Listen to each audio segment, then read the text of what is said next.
to start things off, how much confidence does starting the score season with a win give you and your team going into the Baja 500? Obviously, I mean it's definitely a confidence booster. It's something that we've always felt sure that we could do, and it was very exciting to be able to have a plan, execute it, and deliver overall win for Can-Am. You started pretty far back in your class because of the draw, but what was your strategy throughout the race? Um, that draw position was on purpose. I wanted to start towards the back, but not be the last one. So it worked very well. We were the first car on the road by mile 69, but we had a pit stop there, and that's when the other car passed us. But yeah, we were second car on the road all day. Just ran smooth. Kept him within 5 minutes ahead of us, and just stuck to our plan. We were happy with the plan, and I feel we have enough experience to be able to come up with a plan, deliver results, and accomplish our goal to win. So, how difficult was the course compared to previous years? Because I've heard a lot of people mention the course being a lot harder than usual. I feel it's as hard as it always been. San Felipe is always a super hard course. It's super tough on equipment, and this is the first year that I have a race that I don't have to get out of the car in San Felipe. So that was kind of our goal to, you know, not have to get out of the car, keep going. Unfortunately, we had some issues with the vehicle towards the end, but we were able to troubleshoot them from inside the car and keep going. So yeah, we were really excited on our day. And the course, San Felipe is always rough. So, can you break down specifically what the issue was with the car by the end of the race or around that part? There's something, I don't know, something came loose. I don't know what happened, but the car would shut down the dash. So everything connected to the car's ECU would turn off basically. So it happened 4 times where the car would just shut off completely. And the first time I was like, oh, I thought it was an electrical problem. But then I realized that the GPS and the radio were on. So I was like, okay, it's something with the car's harness. And we figured out a way to troubleshoot it. And obviously, the first time it took us about 3 to 4 minutes to figure it out and get it going. And then after that, we already had a plan, and we'd go through the process to fire it back up again and keep going. So, to return to the course a bit, I remember there was like a lot of talk about the mini summit, but they ended up not letting UTVs run it. What were your thoughts on the summit if you had pre-run it or even on the rule change? Well, the plan at first was that that was a race course, and then they changed it to where there was going to be an alternate line. That's what we ended up racing on. The night before the race, or the day before the race, they let everyone know that it wasn't going to be an alternate line. All four-wheel vehicles were going to have to take the alternate route and not go through the mini summit.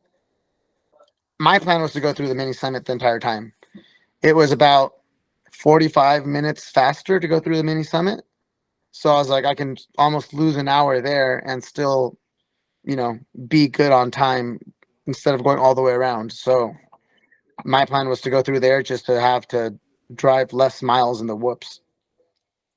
So, did you get to go through it during pre-running? Yeah, I mean, pre-running was fine. We went through there 3 times, and then we went through the bypass lane. We pre-ran it twice, so we were ready for either option. Okay. Now, looking at the UTV overall, you beat 2 Polarises to win, and by 6 minutes at that. As a Can-Am driver, how good does it feel to begin the season by beating a rival manufacturer, especially Polaris having a new factory program this year? I mean, it definitely, I feel very proud of my team, Team Papas, and our in-car chassis builder, Ramp Side by Side. I feel that we have a solid platform, and we're there to capitalize on their mistakes. I mean, it came down to time and penalties, but like whoever comes up if you win by a minute or a mile, that's winning's winning, and we'll take the win over all our rivals with the new factory teams and also the competitors in our class. The class was heavy. We were running in second place on corrected time for most of the race, so our plan was to have a solid car towards the end and push if we had to, and that's what we did, and we came up on top. So we're really happy with the result. Now, it does feel like UTV racing is getting bigger and more competitive each year. What are your thoughts on how it's grown and what the future holds for it? It's exciting. The more competitors, the better. I mean, I know a lot of people, look for the weaker classes, and I want to race against the best in the world, and I want to prove that our program, our builders, and our partners are the best in the industry, and that we have what it takes to win. We delivered on the first weekend, and our plan is to keep delivering on that same page. Now, combined with your win and then your brother Alan finishing second in trophy trucks, how big of a day would you consider that for your family as a whole? It was a really good day. I mean, our first race with the Mason all-wheel drive truck, it was definitely nerve-wracking. We had quite a bit of things going on with the trophy truck program coming up to this race that, my dad was just happy the car finished, and to be on the podium, it just made it extra special. And to finish the Can-Am, I've never finished the San Felipe race without issues, so to be able to finish without an issue, finish on the podium, get the UTV overall, I mean, it was the icing on the cake, the cherry on top. It made it extra special. The spirit of the team is extra motivated. We know we have what it takes to win, and we're working harder to improve on the little things that we know we can make better.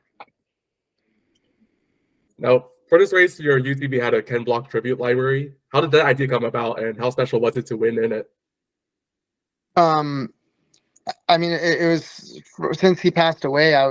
We were heartbroken. There was plans to race with him in the Baja 1000 for him and Alan to race the trophy truck.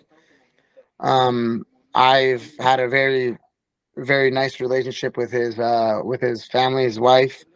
And when I was at his service, I had a conversation with his wife, and she's like, just send it, she's like, I want you to go for it. And I was like, all right, we're gonna go for it, but we're gonna do a tribute. We're gonna tribute his legacy, his honor, what he's done with motorsports.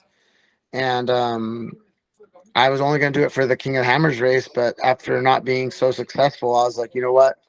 We're going to bring this to score. We're going to have the Mexico fans be able to see the car. That, for me, it looks amazing.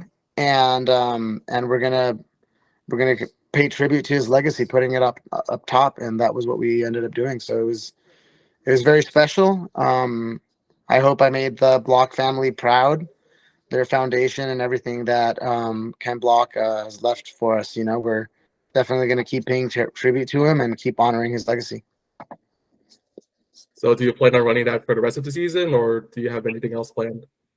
I've been debating it. I've been thinking of, just adding Ken Block golden stickers to the car every race we get, every win we get, or doing a Ken Block inspired livery with more of my colors. But I've been debating it. I really like how the car looks. I don't know. Maybe we just keep adding golden Ken Block stickers to it every race we win. Okay. And so on that note, looking ahead, what are your plans and goals for this year? Like, what else do you plan on doing besides score? We're planning on doing more of we're doing quite a bit of stuff outside of racing with Can-Am, and coming right up, we're doing a TV show with a Mexican network that they want to come visit Baja and take them on a ride through Baja and get to, see those hidden spots and get to know more about our sport. And then we're going to do trail missions with Cameron and Steele. So that's kind of what's coming up right now. And hopefully I have some personal video projects that I'd like to be able to accomplish this year as well. So yeah, we have quite a bit on our table, and it's just a matter of attacking one by one and just having fun in our Can-Ams. It's such a fun platform to run. I spent so many miles in a bone stock car that I just, to me, it's the ultimate weekend fun haver go getter. So it's probably still a little too early to think about all that, but for the Baja 1000, do you plan on perhaps teaming up with Austin Jones again, or do you have anyone else in mind? Well, definitely Austin Jones is out of the question since he went to Red Bull. I mean, it was awesome racing with South Racing. I definitely learned a lot hanging out with that team. It's the biggest Can-Am factory international team in the world. So, I definitely went with open eyes and open mind of learning and seeing what they have and being able to spend quite a bit of time in that car. I feel I learned quite a bit as well. So it was really exciting, and hopefully we can come up with a plan for the Baja 1000. As of right now, we don't have any plans of running the Baja 1000. So I guess speaking of Red Bull, of course, with them switching to Can-Am this year, how exciting is it for you and for Can-Am in general to be seeing like this sort of expanded program in international rally rate for them? Well, I mean, I'm Monster Athlete, so he's a rival now. Yeah, I feel that we have a very good Monster Energy side by side Can-Am team with individual racers. So hopefully, we can get together with Dustin Jones and Phil Blurton and Burrows, and maybe do some more stuff with Monster Energy. That's always been a leader in this side of the world in off-road racing. that's fair. So before we wrap this up, is there anything else you would like to add? I'm just super excited about how we've been starting the season. Excited with our new partnership with KMC Wheels, and hopefully we're able to see everyone down in Baja Desert having fun on the weekends and supporting us on race day.